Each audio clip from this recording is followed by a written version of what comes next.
Hello dear friends, कैसे हैं आप सब। तो डियर आज का जो टॉपिक है ये हम लोगों का है भाषा बोध, मतलब सुनना, बोलना, पढ़ना एवं लिखना में प्रवीणता का मूल्यांकन। तो डियर ये टॉपिक बहुत इंपॉर्टेंट है। अगर हम लोग इंग्लिश में बोले तो proficiency in language comprehension, listening, speaking, reading and writing. ठीक है, तो आपको पता है कि हिंदी में जो पेडालॉजी है, ठीक है, सेम इंग्लिश में ही रहेगा, बस भाषा का अंतर है। स्टार्ट करते हैं डियर हम लोग आज का क्लास। तो डियर ये इसका सेकंड पार्ट है। फर्स्ट पार्ट का लिंक आपको डिस्क्रिप्शन बॉक्स में मिल जाएगा। अगर आप अभी तक नहीं देखे तो आप जाके देख सकते हैं। देखिए, पहला क्वेश्चन आपका कि बच्चों की भाषिक अभिव्यक्ति के आकलन के लिए किस तरह के प्रश्न सहायक नहीं है।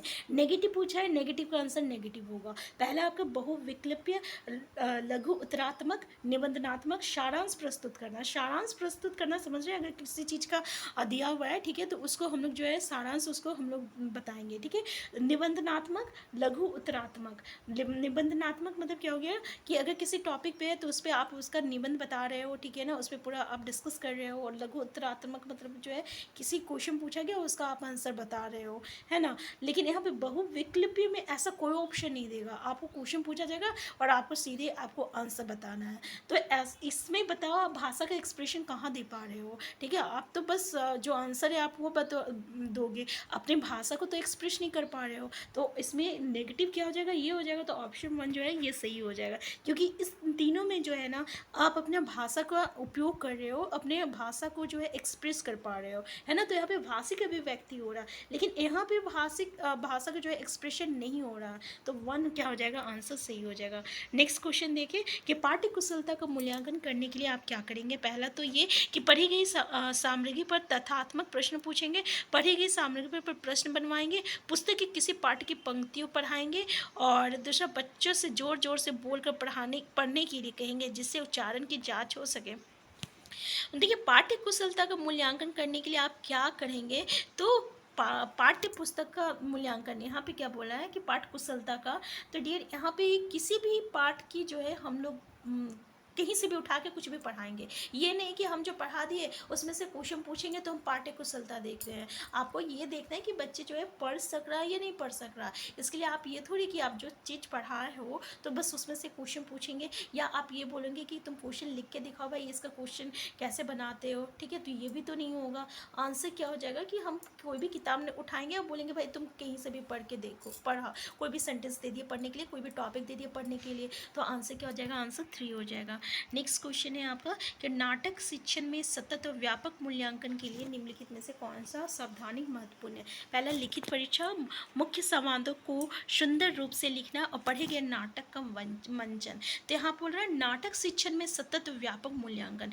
तो क्या है, अगर हम लोग कुछ पढ़े हुए हैं, अगर हम लोग उसका नाटक करते हैं, ठीक है, अगर मान लीजिए अगर हम लोग इलेक्शन का बारे में पढ़ रहे हैं, अब इलेक्शन के बारे में हम लोग एक नाटक कर लेते हैं कि भाई तुम ये हो, तुम ये हो, तुम ये हो, और तुम लोग के बीच में इलेक्शन हो रहा है, तो सबसे आंसर सही क्या हो जाएगा, आंसर 3 हो जाएगा। नेक्स्ट है आपका बच्चों के लिखित कार्य के आकलन में सावधानिक महत्वपूर्ण है। सबसे ज़्यादा महत्वपूर्ण क्या है लिखित कार्य के लिए, तो अभिव्यक्ति, विचार, वर्तनी, वाक्य विन्यास, तत्सम शब्दों का प्रयोग। देखिए यहाँ पे तत्सम शब्दों का प्रयोग, ये यहाँ पे बोल रहा लिखित कार्य के लिए आकलन में सावधान सबसे ज़्यादा महत्वपूर्ण क्या है। तो भाई आप किस तरीके से अपने विचार को रख पा रहे हो, ठीक है ना, किस तरीके, जितने अच्छे से आप रख पाओगे उतने अच्छे से तो आप लिख पाओगे ना। तो आंसर 1 हो जाएगा। नेक्स्ट है बच्चों के लेखन कौशल का मूल्यांकन करने के लिए कौन सी विधि बेहतर हो सकती है। तो देखिए ये सब जितने भी हैं प्रीवियस क्वेश्चन है, ठीक है ना। तो यहाँ पे इस टॉपिक से ऐसे ऐसे क्वेश्चन पूछा जाता है, तो थोड़ा सा आप देख लीजिए, एक बार आप समझ जाइएगा तो बहुत ही ईजिली इस टॉपिक को सॉल्व कर सकते हैं। पहला है आपका सुंदर लेख का अभ्यास, अपने अनुभव का लिखना है। यहाँ पे लेखन कौशल, देखिए लेखन कौशल का बात हम लोग जब करें तो श्रुति लेख हो गया या सुंदर लेख में अच्छे अच्छे लिख रहे हो, तो ये नहीं देखा जाता है। ना ही ये देखा जाता है कि आप जो पढ़े हो, जो क्वेश्चन पूछा जा रहा है उसका बस उत्तर लिखो कि भाई राम कौन था, तो राम जो है राजा दशरथ का बेटा था। अगर आप ये लिख दिए तो ये जो है आपका लिखित क्वेश्चन का मूल्यांकन नहीं हो पा रहा। मूल्यांकन सबसे ज़्यादा तब हो पाएगा जब आप जो है अपने अनुभव को जो है अपने शब्दों में लिख रहे हो। तो आंसर क्या हो जाएगा, आंसर 2 हो जाएगा। नेक्स्ट है गृह कार्य के बारे में कौन सा कथन जो है उचित है। पहला तो ये गृह कार्य देना अति आवश्यक है। गृह कार्य अभिभावकों को व्यस्त रखने का उत्तम साधन है। बच्चों की क्षमताओं और स्तर के अनुसार गृह कार्य दिया जाना चाहिए। देखिए अभी के टाइम में क्या होता है, जैसे कि मेरी भी बेटी है तो उसमें क्या होता है कि बहुत सारे चीज़ उन लोगों को ऐसे दे दिया जाता है जो कि उन लोगों को नहीं करना, करना किसको है, हम लोगों को करना है। ठीक है, तो ये कहाँ है भाई कि आप बच्चों से मतलब कि होमवर्क दिए हो और पेरेंट्स को इन्वॉल्व कर रहे हो। तो होमवर्क आप ऐसा होमवर्क दो ना जो कि बच्चों को जो है बच्चे का स्तर के अनुसार हो, जो कि बच्चे खुद करे, है ना, उसकी क्षमता के अनुसार हो। ऐसा काम मत दो जो इसको बच्चे नहीं करके उसके पेरेंट्स बैठ के काम करे। ठीक है, और उसको जो है आप व्यस्त रखो, तो ये बिल्कुल सही नहीं है भाई। तो आंसर सही क्या हो जाएगा कि हम उसके बच्चों की जो भी उसका लेवल है, उसका जो स्तर है, उसकी जो क्षमता है, उसके अनुसार जो है हम उसको काम दें ताकि वो घर से काम बना के लाए। ठीक है, तो नेक्स्ट क्वेश्चन है आपका, हिंदी भाषा का मूल्यांकन करते समय आप सबसे ज़्यादा किसे महत्व देंगे? पहला व्याकरण। देखिए अब देखिए कुछ कुछ वर्ड जो रहती है ना वो आपका नेगेटिव वर्ड होता है। अगर हम बात करते हैं हिंदी भाषा का मूल्यांकन करते समय सबसे ज़्यादा आप महत्व किसे देंगे, तो व्याकरणिक नियम, तो सब प्रोनाउंसिएशन मिस्टेक हो गया, सॉरी डियर।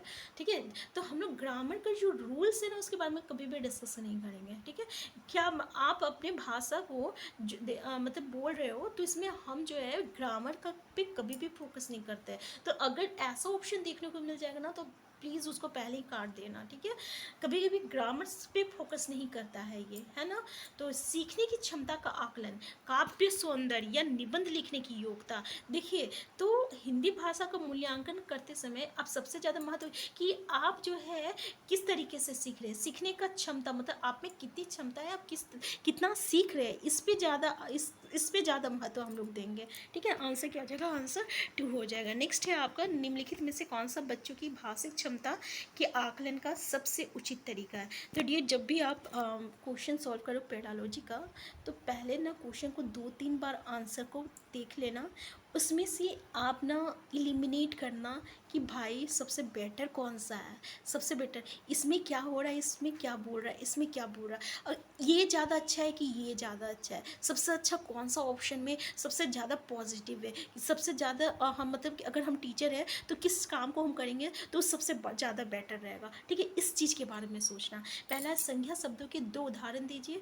बादल, आसमान, चिड़िया, बच्चे आदि संज्ञा शब्दों का प्रयोग करते हुए एक कहानी लिखना। देखिए कौन सा बच्चों की भाषिक क्षमता का आकलन का सबसे उचित तरीका है।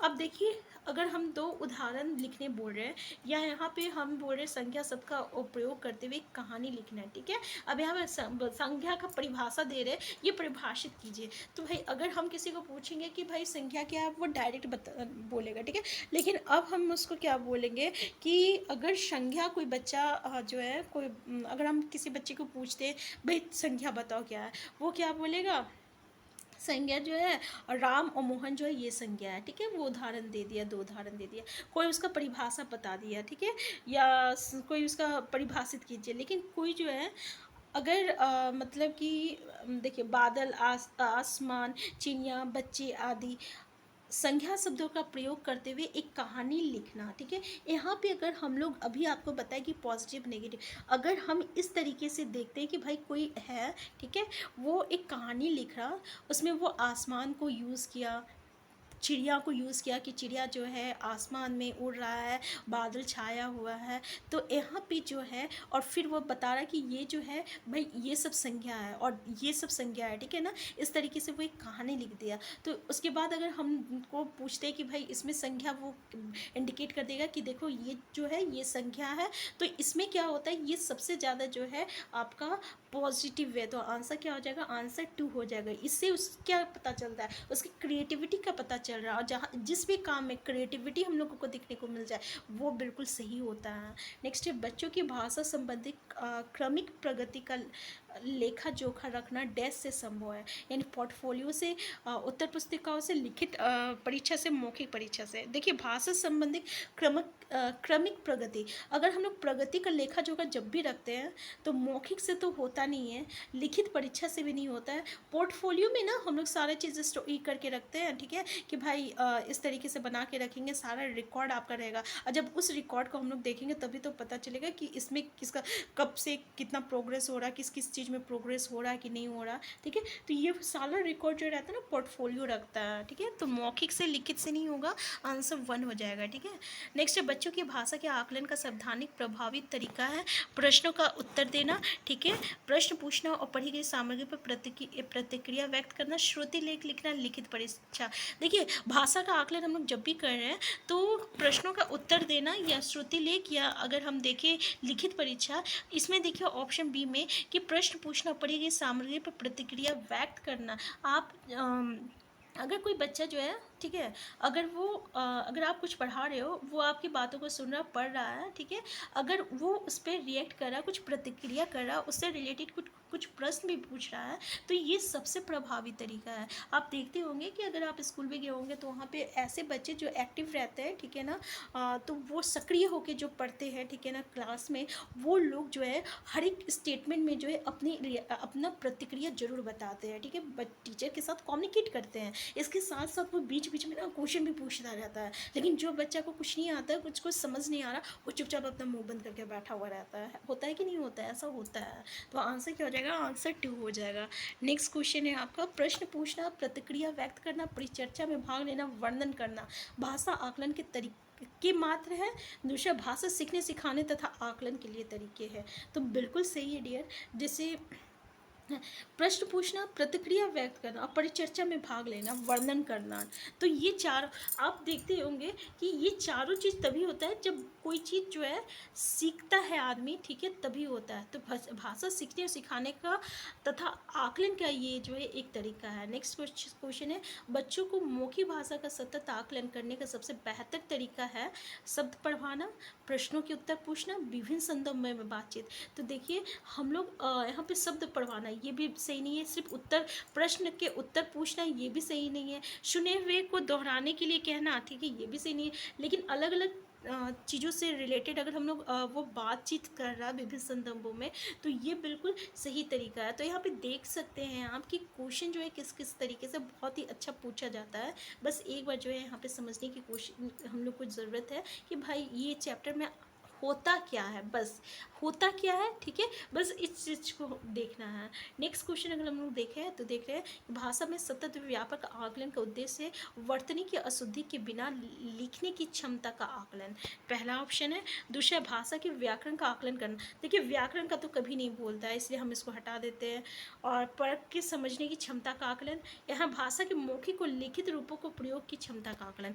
क्वेश्चन क्या पूछा है यहाँ पे, भाषा में सतत व्यापक, तो बिल्कुल सही है कि कितना वो बच्चे जो है बोल पा रहे, कितना वो लिख पा रहे, उसका उपयोग वो कितना कर रहे, तो इसका क्षमता का आकलन करना ही आपका सही हो जाएगा। नेक्स्ट है, इनमें से प्राथमिक स्तर पर भाषा आकलन का सावधानिक उचित तरीका है। पहला, किसी पाठ की 5 पंक्तियां पढ़वाना, बच्चों को चित्र वर्णन और प्रश्न पूछने का अवसर देना। देखिए प्राथमिक स्तर पर भाषा आकलन का सावधानिक उचित तरीका क्या है, तो अगर किसी बच्चे जो है ना, अगर चित्र से ही सब चीज़ को वो वर्णन कर रहा है, देखिए इसीलिए तो बोला जाता है ना, जो बच्चे का जो बुक होता है उसमें चित्र क्यों दिया हुआ रहता है, ताकि वो चित्र से ही जो है पूरी स्टोरी को समझ जाए कि इसमें क्या हो रहा है क्या नहीं हो रहा, फिर वो उससे क्वेश्चन पूछे कि ये क्या कर रहा है, ये क्या नहीं हो रहा है, ये क्या नहीं हो रहा है, ये कैसे हो रहा है, ये वैसे हो रहा है। इस तरीके से अगर उससे रिलेटेड वो क्वेश्चन पूछता है, उसको ऑप्शन मिलता है, तो ये जो है ना बिल्कुल पॉजिटिव आंसर है, आंसर बी हो जाएगा। देखिए यहाँ पे पत्र लिखवाना, प्रश्नों के उत्तर लिखवाना, ठीक है, यहाँ पे इस तरीके से अगर आपको क्वेश्चन मिलता है, ऑप्शन मिलता है ना कि प्रश्नों के उत्तर लिखवाना, तो ये भी एक नेगेटिव सेंटेंस है, इसको भी एलिमिनेट कर सकते हैं आप। नेक्स्ट है, कौन सा प्रश्न बच्चों की भाषा क्षमता का सही आकलन करेगा।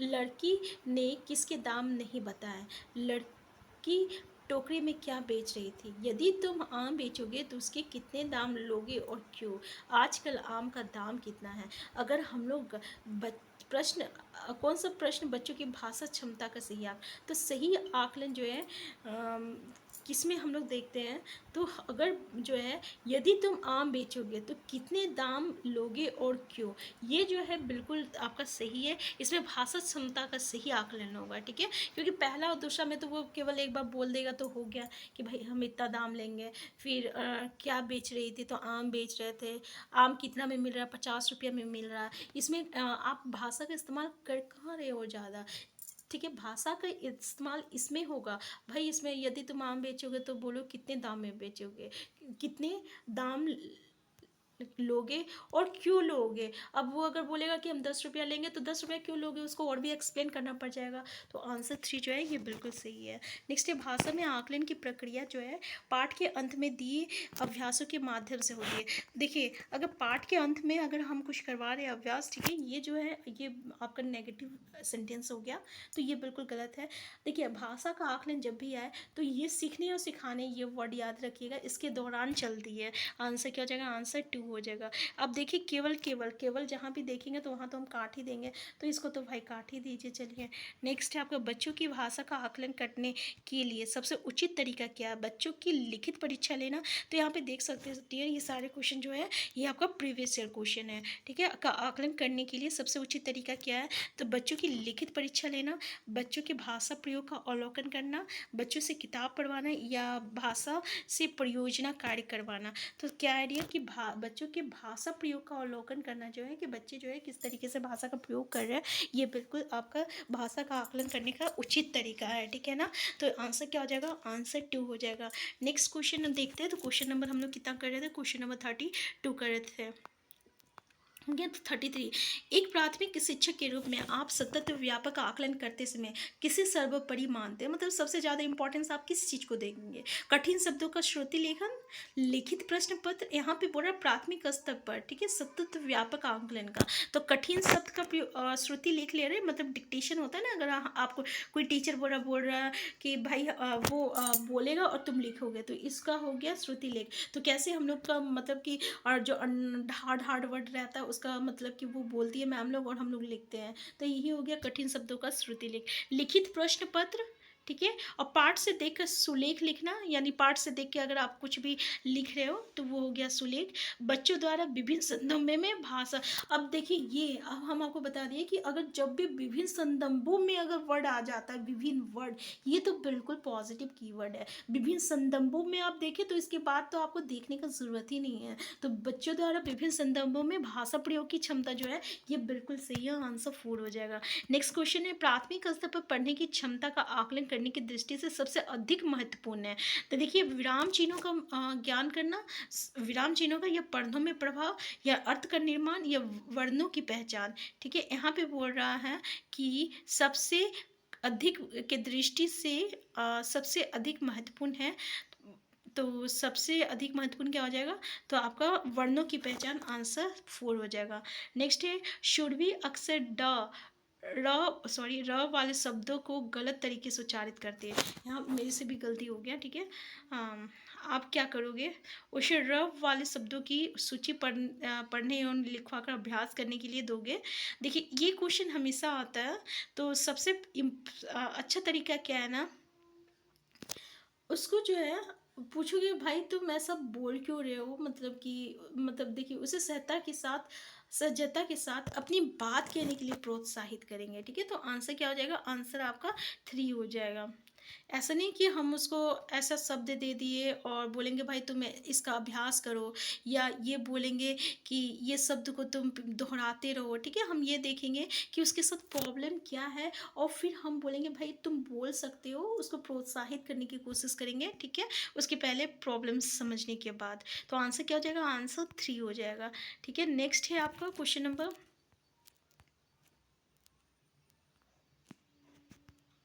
नेक्स्ट क्वेश्चन है, प्राथमिक स्तर पर बच्चों का पठन क्षमता का आकलन करने में किस प्रकार के सामग्री सावधानी महत्वपूर्ण रहेगा। पहला, आतंकवाद पर आधारित निबंध, ऐसा नहीं है कि आतंकवाद पर आधारित निबंध करवाइएगा तभी होगा।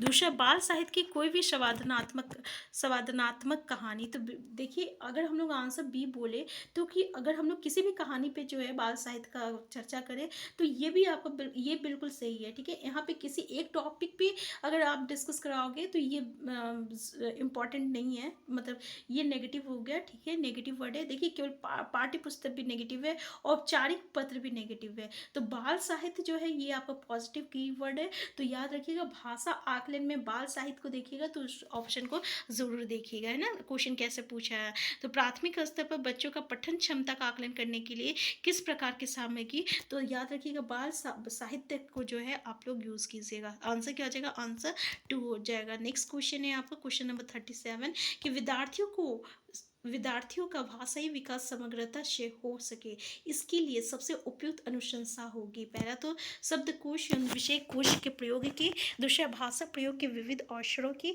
तीसरा सतत एवं व्यापक आकलन की, और चौथा सर्वोत्कृष्ट पाठ्य पुस्तक की। तो क्या है, भाषा विकास समग्रता से हो सके इसके लिए सबसे उपयुक्त अनुशंसा क्या है कि सतत व्यापक आकलन है। नेक्स्ट क्वेश्चन है, अपने विद्यार्थी की भाषा संबंधी क्रमिक विकास का आकलन करने के लिए आपकी निर्भरता मुख्य रूप से किस पर है। तो पहला है पोर्टफोलियो के अवलोकन पर, मौखिक कार्य करवाने पे, ठीक है, गृह कार्य के उत्तर पुस्तिका का अवलोकन पे, और परीक्षा कार्य के अवलोकन पे। तो ये बिल्कुल ये पोर्टफोलियो जो है हम लोग इसका अवलोकन करेंगे, ठीक है ना, कि पोर्टफोलियो, क्योंकि वहाँ पे हर तरह का उसका रिकॉर्ड है। तो सबसे अच्छा कि क्या है, हम लोग पोर्टफोलियो में देखेंगे तो ये तीनों चीज़ जो है उसका पोर्टफोलियो में ही आ जाएगा कि भाई ठीक है, क्लियर है। तो आंसर क्या हो जाएगा, आंसर 1 हो जाएगा। तो देखिए भाषा बोध से इस तरीके के क्वेश्चन आते हैं। यहाँ पे जितना ज़्यादा और जितने अभी तक का क्वेश्चन पूछा गया, सारे क्वेश्चन को हम लोग डिस्कस किए। ऐसे ही हम लोग टॉपिक वाइज जो है एक एक टॉपिक को एक एक उसका प्रीवियस ईयर क्वेश्चन और उससे रिलेटेड MCQ को डिस्कस करेंगे। तो अगर आप चैनल में नए हैं, सबसे पहले चैनल को सब्सक्राइब कर लीजिएगा। वीडियो हेल्पफुल होगा तो प्लीज़ लाइक शेयर करना मत भूलिएगा। और ये कहीं कहीं थोड़ा सा हमसे भी प्रोनाउंसिएशन में मिस्टेक हो गया तो प्लीज़ उसे अवॉइड कीजिएगा, पता नहीं गलती से हो गया, ठीक है।